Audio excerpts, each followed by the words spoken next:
कहानी के शुरुआत में हमें एक घने जंगल में एक लेडी को दिखाया जाता है जो वो कहीं जा रही थी, लेकिन तभी कोई डिमोनिक आवाजें उसकी तरफ बुलाने लगती हैं। यहीं से सीन शिफ्ट होता है और हमें ताइवान की सिटी को दिखाया जाता है जहाँ पर उसी जंगल वाली लेडी की मिसिंग होने की पोस्टर्स लगाए गए थे कि तभी उसी पोस्टर्स के पास एक और लेडी आती है और वो उस पोस्टर को देखकर कहती है कि तुम जल्दी वापस आना। यह कहकर वो लेडी घर जाकर अपने ग्रैंडसन यानी अपने पोते के लिए ब्रेकफास्ट रेडी करने लग जाती है। उस लेडी के पोते का नाम हेन था। जिसके बाद वो अपने पोते को उठाने के लिए जाती है, लेकिन वो नहीं उठता, जिसके बाद वो वहाँ से चली जाती है। कुछ देर के बाद जब हेन की नींद खुलती है तब वो अपने ग्रैंड मदर के पास आकर कहता है कि उन्होंने उसे क्यों नहीं उठाया, क्योंकि वो ऑफिस के लिए लेट हो गया था। वो जल्दबाजी में रेडी होकर सही से ब्रेकफास्ट भी नहीं करता और वहाँ से चला जाता है। वो इतना जल्दबाजी में होता है कि वो अपना टिफिन ही घर पर भूल गया था। अब जैसे ही उसके जाने के बाद जब उसकी ग्रैंड मदर घर में अकेली होती है तब इन्हें भी कोई डिमोनिक आवाजें सुनाई देती हैं और वो खौफनाक सी आवाजें उसे भी बुलाने लगती हैं। जब वो अपने सारे घर को चेक करती हैं तब उन्हें वहाँ पर कोई भी नजर नहीं आता कि तभी पैर स्लिप होने की वजह से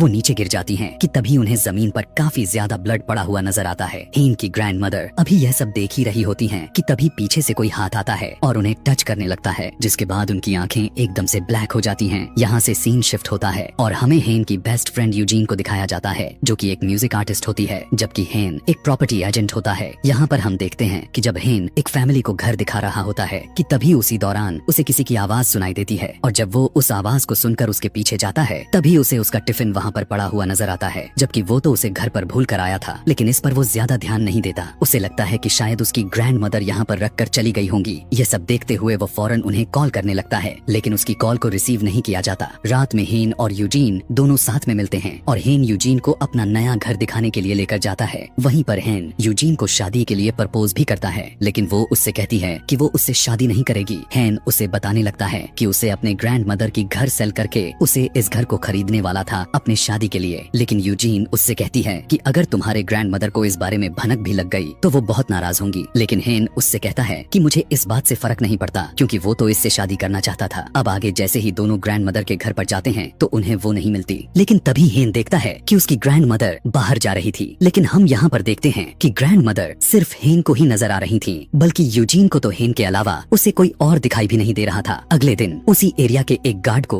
वही मिसिंग लेडी दिखाई देती है जो इस कहानी के स्टार्टिंग में जंगल में गायब हो चुकी थी, लेकिन अब वो वापस आ चुकी थी। और जब हेन को पता चलता है तब वो इस लेडी से पूछता है कि क्या उसने उसके ग्रैंड मदर को कहीं पर देखा है। इस बात को सुनते ही वो अजीब तरह से रिएक्ट करने लगती है और साथ में हेन से माफी भी मांगने लगती है। यह देखकर हेन काफी सोच में पड़ जाता है। ऑफिस में हेन को एक पार्सल आता है जिसमें उसी मिसिंग लेडी का कैमरा था। उस कैमरे के अंदर कैप्चर की गई वीडियो होती है और यह वीडियो उस टाइम कैप्चर की गई थी जब उसकी ग्रैंड मदर अपने फ्रेंड्स के साथ माउंटेन पे घूमने गई थी।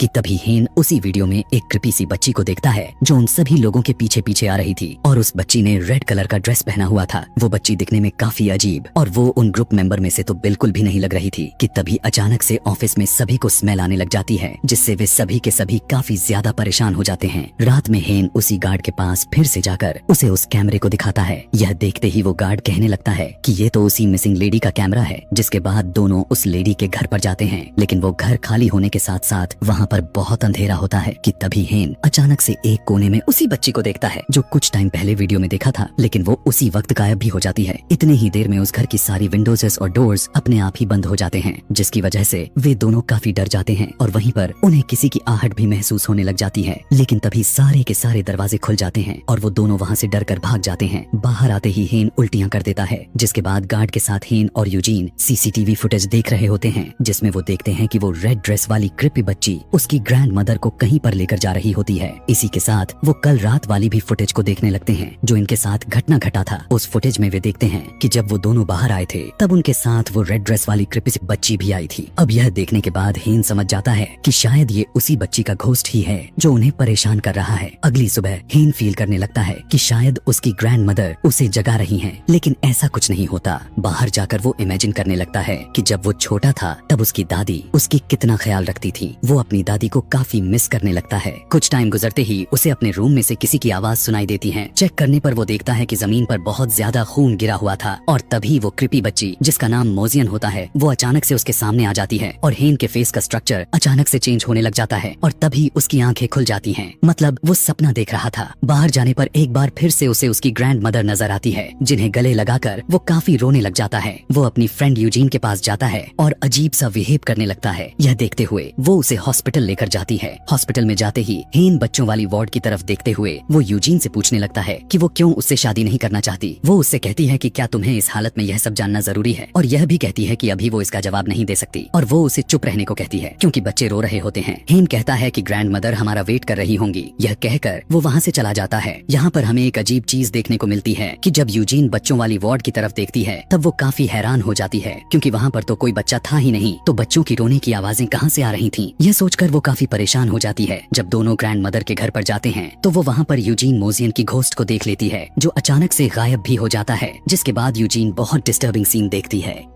वो देखती है कि हेन अपनी ग्रैंड मदर की खाना को समझकर जिंदा कीड़े मकोड़ों को खा रहा है। यह देखकर वो काफी डर जाती है और फौरन गार्ड के पास आकर उसे इस बारे में बताती है। जब दोनों वापस घर पर जाते हैं तब वो दोनों देखते हैं कि ना तो वहाँ हेन होता है और ना ही कीड़े मकोड़े। अगले सीन में हु की ग्रैंड मदर पुलिस को एक हाईवे पर मिलती है और उनकी तबीयत काफी ज्यादा खराब होती है। यहाँ पर गार्ड उस घर में रिचुअल कर रहे थे ताकि डीमन को वहाँ से भगा सके। यूजीन हेन के ऑफिस भी जाती है। वहाँ पर उसे पता चलता है कि हेन वहाँ पर भी नहीं है कि तभी उस गार्ड को कॉल आती है और वो कहता है कि ग्रैंड मदर मिल चुकी हैं। यह बात सुनते ही यूजीन वहाँ पर पहुँच जाती है। यूजीन देखती है कि ग्रैंड मदर भी अजीब सा बिहेव करने लगती हैं और यूजीन से माफी मांगने लग जाती हैं, जिसके बाद वो वॉमिट कर देती हैं और डॉक्टर उन्हें रेस्ट करने के लिए कहता है। गार्ड यूजीन से कहने लगता है कि मुझे लगता है कि शायद उस छोटी बच्ची का घोस्ट ही है जो ग्रैंड मदर को उन माउंटेन्स में लेकर गया था, और यह भी हो सकता है कि हेन भी वहीं पर हो। घर पर जाने के बाद यूजीन नेट पर माउंटेन स्पिरिट के बारे में सर्च करती है। तब उसे पता चल जाता है कि वो बच्ची मोजियन एक लेजेंड है जो लोगों के दिमाग को अपने कब्जे में रखकर उनसे खेलती है और लोगों को रिचुअल्स दिखाकर उसकी कमजोरी का फायदा उठाती है। जिसके बाद वो कुछ लोगों की इंटरव्यू भी देखती है जो मोजियन के बारे में बता रहे थे और उन मिसिंग लोगों के बारे में भी चेक करती है जो उन्हीं माउंटेन्स के आसपास ही गायब हुए थे। अगले सीन में हम देखते हैं कि जब गार्ड अपने रूम में बैठे होते हैं तब उन्हें मोजियन की आवाजें सुनाई देने लगती हैं। जब वो अपने लाइट को जलाकर बाहर देखते हैं तब उन्हें बाहर मोजियन नजर आती है जो बंदर की तरह जंप करके पेड़ पर चढ़ जाती है। यह देखकर गार्ड काफी ज्यादा डर जाता है और जब वो फायर क्रैकर अभी जलाने ही वाला था कि तभी मोजियन उनके सामने आ जाती है और अचानक से अटैक कर देती है। डॉक्टर यूजीन को बताते हैं कि उनकी ग्रैंड मदर की वॉमिट में एक जिंदा कीड़ा मिला है। यह सुनकर यूजीन फिर से नेट पर उस कीड़े के बारे में सर्च करती है। तब उसे उस कीड़े का नाम पता चल जाता है। उस कीड़े का नाम हॉरडॉग था और उस कीड़े के ऊपर मोजियन का फेस भी बना हुआ था, जिससे ये बात तो जाहिर होती है कि यह मोजियन का ही पावर है। रात होती है और यूजीन जब सो रही थी तब उसका कैमरा और लैपटॉप अपने आप ही ऑन हो जाते हैं और आवाज से उसकी आंख खुल जाती है। तब वो देखती है कि उसकी बॉडी से अपने आप ही ब्लीडिंग हो रही थी। ब्लीडिंग इतना ज्यादा होता है कि उसका बेड खून से लथपथ हो चुका है। यह देखकर वो काफी डर जाती है। तभी अचानक से मोजियन भी उसके सामने आकर बैठ जाती है और उसे डराते हुए गायब हो जाती है कि तभी हम मोजियन को दीवार पर चलते हुए देखते हैं और इतनी ही देर में यूजीन नींद से जाग जाती है। जिसके बाद वो ग्रैंड मदर को हॉस्पिटल से घर पर लेकर आती है। तब ग्रैंड मदर उससे कहती है कि जब हेन वापस आए तब उसे बताना कि मैं यह घर उसके नाम कर चुकी हूँ, और यूजीन को एक बॉक्स पकड़ाने को कहती है जिसमें यूजीन के बचपन के जूते थे। तब ग्रैंड मदर उसे बताती है कि इन जूतों के बदले में मोजियन मुझे हेन से मिलने दे। जिसके बाद वो यूजीन गार्ड के पास जाकर उससे कहती है कि वो ग्रैंड मदर पर नजर रखें, लेकिन तभी वो नोटिस करती है कि वो गार्ड भी अजीब सा बिहेव कर रहा था। शाम के वक्त जब यूजीन अपने ऑफिस में होती है तभी उसे एक कॉल आती है। कॉल उठाने पर कोई उसे 2 जगहों के नाम बताने लगता है जिन्हें वो उस नोट कर लेती है। उसी समय उसके पास पुलिस के कॉल भी आती है जो उसे बताते हैं कि ग्रैंड मदर फिर से मिसिंग हो गई हैं। यह सुनकर यूजीन फौरन पुलिस के पास आती है और उन्हें बताती है कि मैं जानती हूँ कि इस बार ग्रैंड मदर कहाँ गई होंगी। यह कहते हुए वो उन्हें उन जंगलों और उन माउंटेन्स का एड्रेस बताती है। जिसके बाद पूरे रेस्क्यू टीम के साथ यूजीन निकल जाती है। यूजीन ग्रैंड मदर के घर पर जाकर वहाँ पर अपनी और हेन की एक पिक्चर को देखती है जिस पिक्चर के पीछे लिखा था कि वो आने वाले 5 सालों में वो उससे शादी कर लेगा। यह देखते हुए यूजीन काफी रोने लग जाती है और काफी पछताने भी लग जाती है कि उसने अभी तक हेन से शादी क्यों नहीं की। अगले सीन में पुलिस की टीम के साथ वो उस जंगल में चली जाती है। वहाँ पर उसे ग्रैंड मदर नजर आ जाती है। पुलिस टीम उनका रेस्क्यू करती है और अब उनका टारगेट हेन को ढूंढना था। रात को एक पुलिस ऑफिसर यूजीन को बताने लग जाता है कि ये माउंटेन लेजेंड काफी ज्यादा पावरफुल हैं और इसी जगह से बहुत सारे लोग भी गायब हो गए हैं। यहाँ के हर एक ट्री पर काफी सारे डीमन हैं और जो भी यहाँ की पेड़ को काटने की कोशिश करता है तो वो मर जाता है। जिसके बाद वो यूजीन से पूछता है कि उसे कैसे पता चला कि ग्रैंड मदर इसी एरिया में होंगी। तब वो कहती है कि किसी ने उसे कॉल पर इस जगह के बारे में बताया था। अगले दिन वे सभी हेन को ढूंढना स्टार्ट कर देते हैं और इस बार अलग होकर यूजीन उन लोगों में से गुम हो जाती है कि तभी यूजीन को एक इंसेक्ट्स यानी वही इंसेक्ट जो अब बड़ा वाला नजर आता है। यह देखकर वो डरते हुए एक फ्लेयर जलाती है और वो भाग जाता है। तभी यूजीन चारों तरफ देखती है कि वहाँ की पेड़ों में लोगों की डेड बॉडीज फंसी हुई है।